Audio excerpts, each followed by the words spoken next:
여러분 안녕하십니까? 인공지능 거품론 속에서 검은 금요일로 지난주 거래를 마쳤던 코스피가 반등하면서 이번 주 거래를 시작했습니다. 주말 사이에 AI 거품론을 덜어낼 소식들이 전해지자 코스피는 2% 가까이 뛰었습니다.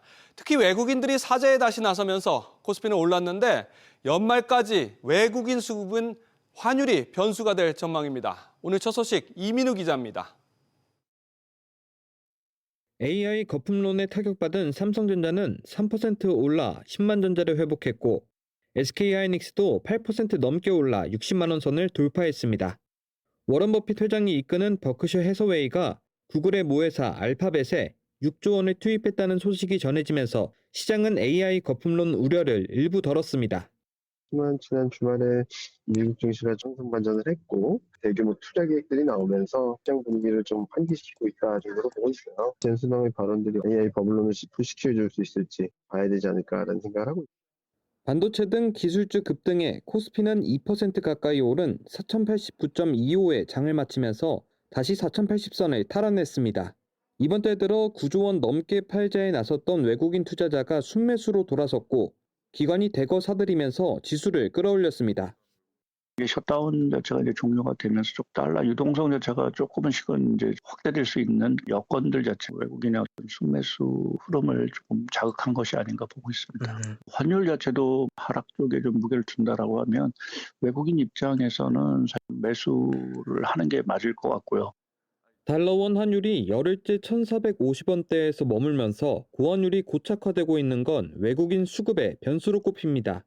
올해 들어 연평균 환율은 1,415원대로 집계됐는데 외환 위기가 덮쳤던 지난 1998년을 넘어선 역대 최고치를 기록했습니다. SBS 비지 이민우입니다. 다음으로 부동산 관련 소식들 전해드리겠습니다.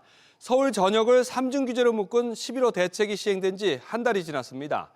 거래가 얼어붙으면서 서울 아파트값 상승세가 둔화되나 했었는데 강남과 비강남의 격차는 대래 벌어지고 있습니다. 양극화가 뚜렷해지고 전세 월세화가 가속화되면서 서민들의 주거 부담은 더 커지고 있습니다. 먼저 박연신 기자가 보도합니다. 1,100세대가 넘는 서울 반포동의 한 아파트입니다. 이곳 전용 59제곱미터는 지난달 30일 35억 9천만 원에 거래되면서 신고가를 경신했습니다. 현재 매물로 나온 물건은 가격이 더 높습니다. 지금 있는 매물들은 37, 8억이에요. 집값이 내려가겠나 이렇게 조금 지켜보는 상황인 것 같고요. 금액은 꾸준히 올라간다고 보셔야 될 거예요. 결국에는 희소성이죠. 돈 있으신 분들은 돈을 더 주더라도 좋은 곳을 가려고 하는 거죠. 지난달 20일부터 28일 동안 접수된 아파트 거래 허가 신청은 3,300여 건. 15 대책 이후 서울 아파트 거래는 급격히 줄었지만 강남 아파트 거래 가격은 줄지 않는 상황입니다. 대책 직전 주간 상승률 0.54%였던 서울 아파트 값은 지난주 0.17%까지 내려왔습니다. 다만 토화제 지정 이후인 지난달 20일부터 이달 12일까지 서울 전체 거래의 40%가 강남 3구와 용산구에서 발생한 신고가였습니다. 지금은 어느 쪽을 사든 현금 부자들이 유리한 상황이잖아요. 강남 상구는 기존에도 이제 규제 지역이었기 때문에 거래량은 떨어졌지만 신고가는 계속 났던 지역이고 양극화 현상이 조금 더 심해질 것 같네요. 대책 이후 서울 아파트 전셋값도 오르는 가운데 강남 3구만 물량이 늘고 비강남권은 오히려 줄면서 전세 시장 역시 양극화가 심화하고 있습니다. SBS 비즈 박연신입니다. 이번 부동산 대책들이 나올 때 내국인들이 역차별을 받고 외국인들의 부동산 쇼핑을 할 것이란 우려가 컸습니다. 국토교통부가 외국인의 부동산 이상 거래를 들여다본 결과 모두 290건의 위법 행위가 적발됐습니다. 환치기에서 무자격 임대업까지 그야말로 수법도 천태만상이었습니다. 안재 기자. 네, 안지혜입니다. 이상거래 절반에서 위법 행위가 의심된다고요? 네, 국토교통부는 지난해 6월부터 올해 5월까지 국내에서 외국인의 이상주택 거래 438건에 대해서 조사를 진행했습니다. 그 결과 절반에 달하는 210건의 거래에서 모두 290건의 위법 의심 행위가 적발됐습니다. 거래 금액 및 계약일 거짓 신고가 가장 많았고 이어 편법 증여, 해외 자금 불법 반입, 대출 용도 외 유용, 명의 신탁 그리고 무자격 임대업 등 순이었습니다. 구체적인 사례를 보면 외국인 A씨의 경우 서울의 주택 4채를 매수하면서 매매대금 17억 3,500만 원 가운데 5억 7천만 원을 외화 반입 신고 없이 조달했습니다. 해외 자금 불법 반입이 의심됩니다. 외국인 B씨의 경우 방문 취업 비자로는 임대 활동이 불가함에도 불구하고 인천 아파트 임대 보증금을 승계하고 월세 수입을 얻었는데 무자격 임대업이 의심되는 사례입니다. 특히 많이 적발된 외국인들의 국적은 어디였나요? 네, 중국인이 125건으로 절반가량을 차지해 가장 많았고 이어 미국인이 78건, 호주인이 21건, 캐나다인이 14건 등 순이었는데요. 국토부는 다만 외국인 국적별 거래량 대비 위법 의심 거래 비율은 중국인이 1.4%, 미국인이 3.7%로 미국인의 불법 행위 혐의 비율이 더 높았다고 설명했습니다. 정부는 관계기관의 통보에 세무조사와 수사 및 검찰 송치, 대출금 회수 등 후속 조치를 진행할 계획인데요. 앞으로 외국인의 위법 행위에 대한 법적 제재 조치 상향을 논의하는 한편 향후 외국인 주택 거래 시 자금 조달 계획서에 해외 자금 조달 내역도 포함할 방침입니다. SBS 비즈 안지혜입니다. 주말 사이에 발생한 한강버스 사고를 두고 여당에서 오세훈 서울시장을 향한 비판의 목소리가 더 커지고 있습니다. 정부의 11호 부동산 대책부터 종묘 경관에서 논란, 그리고 이번 한강버스까지 내년 6월 지방선거를 앞두고 오 시장과 정부 여당이 사사건건 충돌하고 있습니다. 보도에 유정현 기자입니다. 지난 15일 저녁 승객 82명을 태운 한강버스가 강바닥에 걸려 멈춰서는 사고가 발생했습니다. 운영사인 주식회사 한강버스는 배가 걸릴 정도로 수심이 낮아질 걸 전혀 알지 못했습니다. 지금 이제 갈수기다 보니까 연중 수심이 가장 낮은 상태입니다. 그래서 저희들도 지금 이렇게까지 수심이 낮아질 것으로는 미처 저희들은 예상을 못한 것은 사실입니다. 여당의 칼날은 오세훈 서울시장을 향하고 있습니다. 오세훈 시장이 저는 너무 지금 무리하게 본인의 지적 쌓기를 위해서 이 일을 추진하고 있는 게 아닌가 생각을 하고요. 안전 문제를 충분히 갖춘 이후에 운항을 재개해도 늦지 않다. 오 시장은 한강버스 사고가 정쟁으로 번져선 안 된다고 선을 긋고 있습니다. 어제 자신의 페이스북에 불편을 끼쳐 송구하다면서도 안전 문제를 정치 공세의 도구로 삼는 건 바람직하지 않다고 밝혔습니다. 오 시장은 정부와도 연일 부딪히고 있습니다. 오 시장이 10.15 부동산 대책을 두고 서울시 정비 사업에 악재라며 공세를 펼치는가 하면 정부는 세운지구 재개발로 종묘 경관 훼손 우려를 표명했습니다. 최근 유네스코로부터 강력한 조치를 요구하는 메시지를 전달받았습니다. 이는 외교 문서로서 공식적으로 접수받았습니다. 국가유산청은 유네스코와 지속적인 소통을 통해 김인석 국무총리는 서울시가 광화문에 조성 중인 6.25 전쟁 상징공간 감사의 정원에 대해서도 법적으로 문제가 없는지 따져보겠다며 추가 공세를 예고했습니다. SBS 비즈 유정현입니다. 이재명 대통령이 현재 금융시장을 가난한 사람이 비싼 이자를 강요받는 금융계급제라면서 은행들에 대한 압박 수위를 높이고 있습니다. 은행들의 이 말을 그냥 넘길 수 없었나 봅니다. 이미 저신용자가 이 고신용자보다 더 낮은 금리를 적용받는 이례적인 금리 역전 현상이 나타나고 있습니다. 먼저 유선우 기자입니다. 지난달 국내 주요 은행들의 가계대출 평균 금리는 4%대. 원래는 신용 점수가 높을수록 금리가 낮아야 하지만 일부 은행에선 반대 현상이 나타났습니다. 신용 점수가 가장 낮은 600점 이하 구간의 대출 금리가 그보다 높은 구간의 금리보다 낮았는데 격차가 최대 0.4%포인트에 달했습니다. 은행들이 정책에 맞춰 취약계층 대출 금리를 낮췄기 때문입니다. 정부의 포용금융 등 취약계층 금융지원 정책의 영향에 따른 것으로 보입니다. 국민들 사이에선 걱정하는 목소리가 더 많았습니다. 취지는 저도 이해는 하는데 그렇게 되면은 고신용자들이 오히려 불합리한 결과를 받아서 공정성에는 더 치지 않나. 빚을 안 갚았을 때 자신들이 득을 보게 되고 또 좀 더 낮은 금리로 대출을 받거나 아니면 이자 상환에 대한 유예를 받는다고 이제 착각을 하게 돼서 그런 식으로 이제 모럴 해저드가 나올 가능성이 있다고 우려가 됩니다. 업계에서도 장기적 파장을 우려합니다. 신용이 높은 사람들이 결국 은행에 대한 불신이 생기고 은행을 이용하지 않게 되거나 해외로 이탈하는 일도 많이 발생할 텐데 정책으로 인해 우리나라 금융 문화나 이런 거에 어떤 파장이 생길지는 잘 모르니까. 전문가들은 포용 금융 압박이 이어지는 만큼 금리 역전이 당분간 지속되거나 더 커질 수 있다고 전망합니다. SBS 비즈 류선우입니다. 이번 대통령의 금융계급론의 취지는 가난한 사람이 고리이자에 내몰려서는 안 된다는 선의에서 출발했습니다. 하지만 통계를 살펴보니까 실제로는 저소득이 곧 저신용이라는 전제와는 거리가 있었습니다. 무엇보다도 저신용자라고 무조건 낮은 금리를 적용했을 경우에는 대래 빚을 잘 갚는 사람들이 불리해지는 역차별을 받게 되고 또 빚을 안 갚아도 된다는 도덕적 해이를 확산시킬 수 있다는 지적이 나옵니다. 이어서 이한승 기자입니다. 이 대통령의 금융계급제 비판의 핵심은 가난한 사람의 금리가 높다는 겁니다. 정말 소득이 낮으면 금리가 높아질까요? 신용점수가 840점을 넘는 고신용자 중 소득 하위 30%인 저소득자는 202만 명이 넘었습니다. 중소득자까지 포함하면 고신용자이지만 고소득자가 아닌 차주는 전체 고신용자의 48%로 절반에 육박했습니다. 저소득자도 고신용자가 많다는 뜻입니다.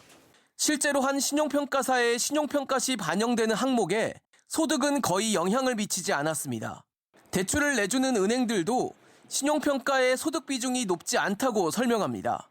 신용평가 시 소득 수준보다는 과거 금융거래의 성실성과 부도 위험 등이 중요시되고 있습니다. 신용도는 빚을 성실히 잘 갚았는지를 보는 건데 그냥 저신용자 금리를 싸게 해주면 저소득자에게 돌아가는 효과는 크지 않고 오히려 성실하게 갚을 이유가 약해질 수 있습니다. 특히 금리를 강제로 낮춰서 생기는 부담은 자연스럽게 금융사에 몫이 되면서 또 다른 부작용으로 이어질 수 있다는 지적입니다.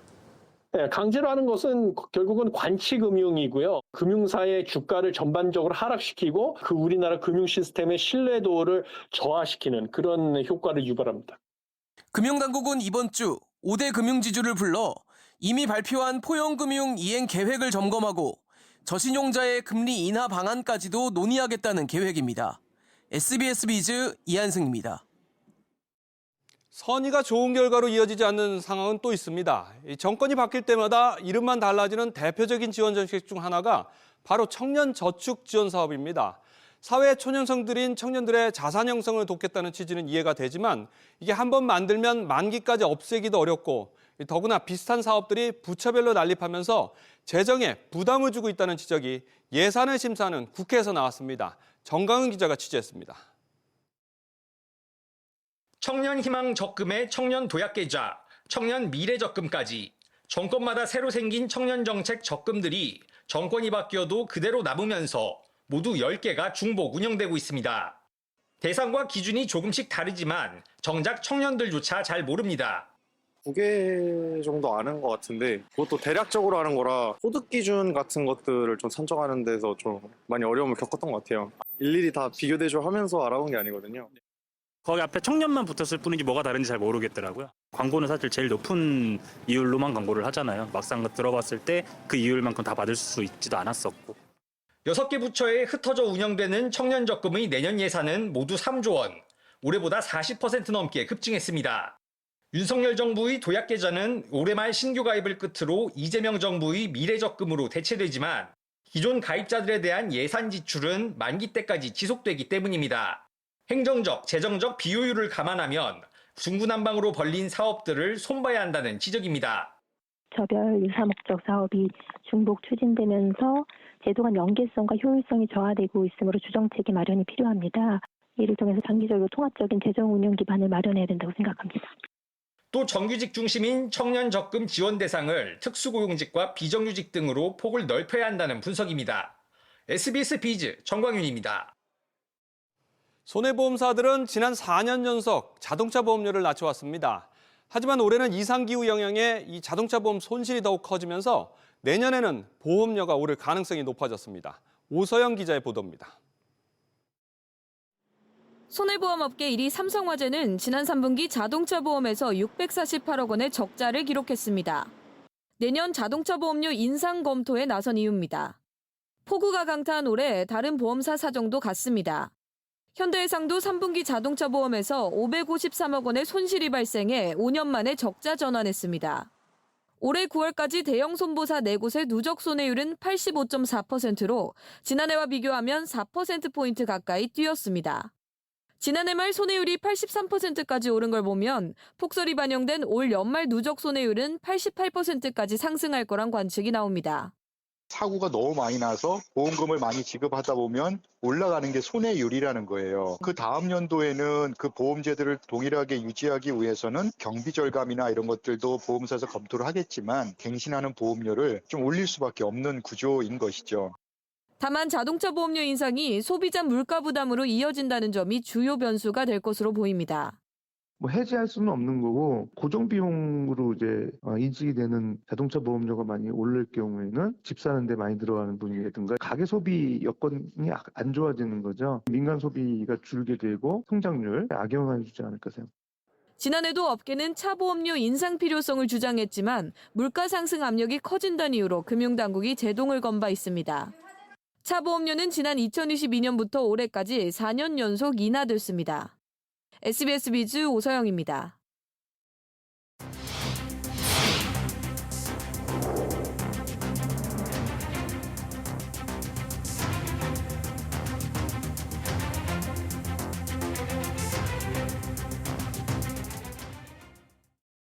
위축됐던 지역 경기에 오랜만에 조금이나마 온기가 돌아오는 모습입니다. 반도체 호황에 이어지면서 전국 곳곳에서 3분기에 수출과 생산이 함께 늘었고 또 7월부터 지급된 소비 쿠폰 영향으로 소매 판매도 11개 시도에서 증가했습니다. 정인영 기자, 일단 전국적으로 수출 성적 어땠습니까? 네, 오늘 국가데이터처가 발표한 자료를 보면 3분기 수출은 전국 17개 시도 중 13곳에서 작년 같은 기간보다 증가했는데요. 올해 1분기만 해도 수출이 늘어난 지역은 6곳에 불과했습니다. 주요 증가 지역을 보면 제주가 168%, 충북 36.8%, 광주 23.5% 늘었는데요. 기타 직접 회로 반도체, 메모리 반도체, 프로세서 컨트롤러 등의 수출이 증가한 영향입니다. 광공업 생산은 충북과 경기, 광주 등 10개 시도에서 증가했는데요. 전국적으로 5.8% 늘며 2022년 1분기 이후 최고 증가율을 보였습니다. 반도체, 전자부품 등의 생산이 늘어난 영향입니다. 서비스업 생산은 서울과 울산 등 14개 시도에서 늘었습니다. 그럼 소비와 물가 지표는 어떤가요? 세종이 8.8%, 인천과 대구가 5%대로 증가하며 전국 11개 시도에서 작년 같은 기간보다 소매 판매가 늘었는데요. 소비 쿠폰 지급이 영향을 미친 것으로 보입니다. 다만 서울과 제주 등 6개 지역에선 면세점과 슈퍼마켓, 대형마트 등에서 판매가 줄며 지역별 온도차가 있던 것으로 나타났습니다.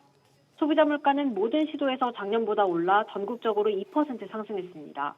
보험료와 공동주택 관리비 같은 개인 서비스와 외식 등이 오른 영향이라고 국가데이터처는 설명했습니다. SBS 비즈 정민영입니다. 지난해 사용하지 않고 사라진 고령층의 카드 포인트가 무려 150억 원에 달했습니다. 그래서 앞으로는 이 카드 결제 때 이 포인트가 자동 사용돼 이 포인트 소멸을 막는 서비스가 모든 카드사에 도입됩니다. 신성우 기자의 보도입니다. 소멸 예정 사실을 모르고 지나치는 등 카드 포인트를 제때 사용하지 못하는 경우가 많습니다. 올해 상반기 말 기준 미사용 카드 포인트는 약 2조 9천억 원으로 꾸준히 늘고 있습니다. 미사용 상태에서 5년이 지나면 카드 포인트는 자동으로 사라지는데 이렇게 소멸되는 포인트가 매년 약 1,000억 원 가까이 됩니다. 특히 고령층 소멸액은 지난해 기준 150억 원으로 2020년과 비교해 40% 가까이 증가했습니다. 소멸액이 좀처럼 줄지 않자 금융감독원과 카드사들이 포인트 자동 사용 서비스를 도입하기로 했습니다. 잊을 위험 없이 카드 결제 시 포인트가 자동으로 차감되도록 하겠다는 겁니다.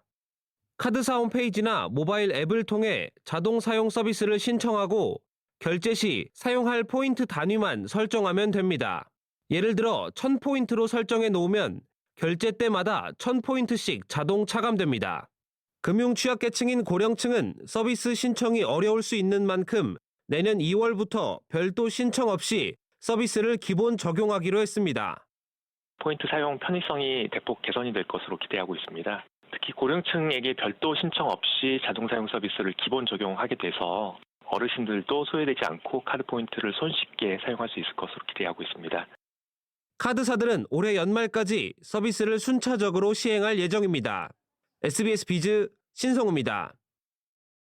국내 시공능력평가 21위인 우미건설이 계열사들에게 부당하게 일감을 몰아줬다가 적발돼서 약 500억 원 가까운 과징금 제재를 받게 됐습니다.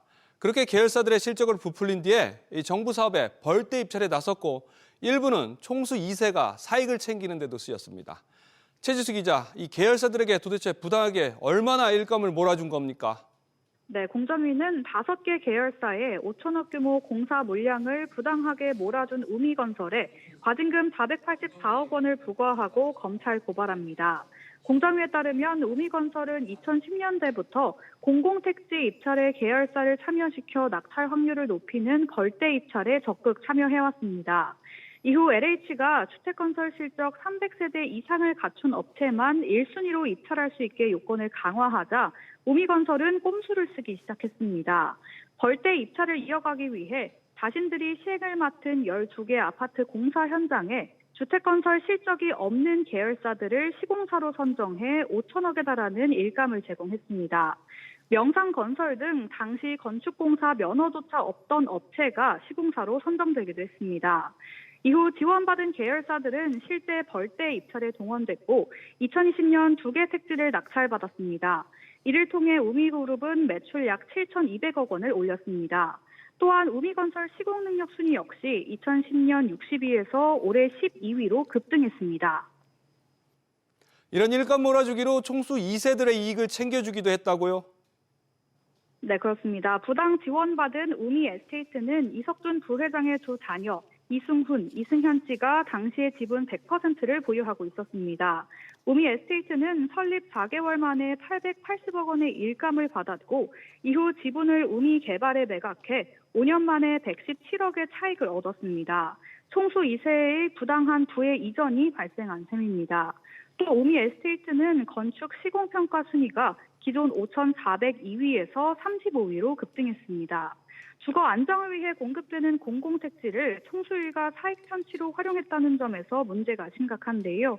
우미건설은 소명 자료를 제출했지만 받아들여지지 않아 안타깝다며 공정위 의결서를 수령한 뒤 대응 방향을 검토하겠다고 밝혔습니다. SBS 비즈 최지수입니다. KT의 차기 최고 경영자 공개 모집 접수가 마무리됐습니다. 당초 복귀가 예상되던 구현모 전 대표나 현 김영섭 대표는 지원하지 않았습니다. 김한나 기자, 어떤 인물들이 출사표를 던졌습니까? 네, 통신업계에 따르면 KT 현직 인사 중에서는 이현석 KT 커스터머 부문장이 지원했습니다. 또 KT 출신인 김태우 전 서울교통공사 사장과 박윤영 전 KT 기업부문장, 김혁 전 성균관대 교수와 박대수 전 KT텔레캅 대표가 언급되고 있는데요. 이외에도 주영철 전 국정기획위원회 경제 2분과 위원과 홍원표 전 SK쉴더스 대표가 있는 것으로 알려졌습니다. 다만 현 해킹 사태 수장인 김영섭 KT 대표와 기대를 모았던 구현모 전 KT 대표의 귀환은 없을 예정입니다. 올해 안에 최종 후보가 결정되는 구조죠. 앞으로 일정 어떻게 됩니까? 네, 그렇습니다. 사회이사 8명으로 구성된 이사후보추천위원회가 사내외 후보군을 대상으로 서류 면접 평가를 거쳐 올해 최종 후보 1인을 선정하는데요. 이후 김 대표의 임기가 끝나는 내년 3월 주주총회에서 선임 여부가 결정됩니다.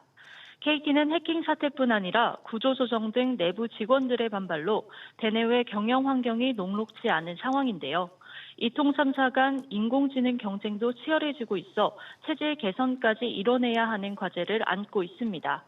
이에 ICT 전문성을 갖춘 대표가 절실하다는 의견이 나오는 가운데 이번에도 정부 입김이 작용할 경우 부작용이 적지 않을 것으로 보입니다. SBS 비즈 김한나입니다. 지난 주말 충남 천안에 있는 이랜드 물류센터에서 대형 화재가 발생했습니다. 이 때문에 연말 대목을 앞두고 이랜드가 유통하는 주요 패션 브랜드 상품의 배송이 차질을 빚고 있습니다. 신채영 기자, 이랜드 패션 제품들 배송이 지연되고 있다고요? 네, 이랜드월드가 국내 유통하는 인기 브랜드 뉴발란스는 고객사와 주문 고객 등의 예상치 못한 지연 이슈가 발생해 일부 주문의 출고가 평소보다 늦어지고 있다며 순차적으로 출고를 준비 중이라고 안내하고 있습니다. 뉴발란스뿐 아니라 스파오와 후아유, 로엠 등 이랜드 패션 계열 수입 10개 브랜드 모두 배송의 차질을 빚고 있는데요. 재고 부족으로 인한 고객 불편이 당분간 이어질 것으로 보입니다. 이번에 화재가 발생한 천안 물류센터는 5개 층의 축구장 27개 넓이로 전국 이랜드 물류센터 중 규모가 가장 큰데요. 현재도 잔불 정리가 진행되고 있고 정확한 사고 원인 파악에도 시일이 걸릴 전망입니다. 연말 대목을 앞두고 매출에도 타격이 있겠군요. 네, 해당 물류센터에는 의류와 신발 등 1,100만여 개 물품이 보관돼 있었던 것으로 추산되는데 사실상 건물 전체가 전소된 상태입니다. 연말은 패션 소비 수요가 높아 연중 최대 성수기로 꼽히는데 그룹 전체 매출에서 패션 부문이 51%를 차지하는 이랜드로선 이번 화재로 실적 타격이 작지 않을 전망입니다. SBS 비즈 신천원입니다. 은행권 주택담보대출 변동금리의 기준인 코픽스가 2달 연속 올랐습니다. 은행연합회에 따르면 지난달 신규 취급액 기준 코픽스는 전달보다 0.05%포인트 높은 2.57%로 집계됐습니다. 이에 따라 시중은행들은 내일부터 신규 주택담보대출 변동금리에 이번 인상된 코픽스 금리를 반영할 예정입니다.